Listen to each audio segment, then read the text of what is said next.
В республику в 2021 году на постоянное место жительства прибыли 8200 человек, а из гражданства выбыли 1000. Эти цифры говорят о значительном снижении оттока населения. Для учета прибывших к нам в страну была введена система учета мигрантов, которая регулирует количество и состав прибывающих на работу или учебу в Кыргызстан иностранных граждан. В целях урегулирования миграционных процессов, предупреждения пересечения незаконной миграции, торговля людьми и разных вот этих миграционных нарушений было введено, закон был введен это понятие единой системы учета миграции, которая регулирует именно миграционные процессы. Были внесены изменения, единая система учета внешней миграции были включены, а также была снята коллизия там. 15 и 35 статья были коллизии, 35 статья была исключена. С 2005 года Нурбибу Керимова защищает права трудовых мигрантов. По ее словам, внесенные изменения в ряд законов в сфере миграции помогут защитить права лиц, проживающих в чужой стране. Она надеется, что введение системы учета внешних мигрантов поможет слаженно работать всем взаимосвязанным органам, как МВД, погранслужба и миграция. И вот заходишь ты в эту систему, раз, с любого места Кыргызстана, ты там виден, где ты, как ты, что ты, и какие вопросы по миграции решаются. Вот. Поэтому это отличная вещь.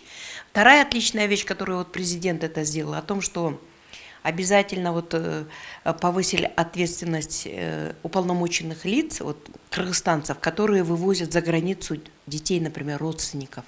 То есть доверенность. Вот эти доверенности мы давно просим, чтобы они фиксировались, чтобы местные власти отслеживали, куда же вывозят на сегодняшний день детей. Поэтому вот этот правовой статус иностранных граждан, то, что вот он тоже затронул, это большой плюс на сегодняшний день. То есть ему выдается специальное удостоверение. Говоря о плюсах правового статуса, вот такой документ будут получать лица без гражданства, пребывающие на территории Кыргызстана. Он будет на время служить им официальным удостоверением. Скажите, в каких случаях лица без гражданства могут получить такой документ? Лица без гражданства могут получить те граждане, которые не имеют гражданства, а также те граждане, бывшие наши граждане, которые сами отказались от нашего гражданства с целью получения иностранного гражданства, вышли из нашего гражданства. И в настоящий момент, получается, они остаются лицами без гражданства. Для них выдается это удостоверение лица без гражданства, по которому в последующем есть возможность получить гражданство Кыргызской Республики. А для бывших граждан, то есть восстановиться в гражданстве Кыргызской Республики. Удостоверение лиц без гражданства получили 56 человек.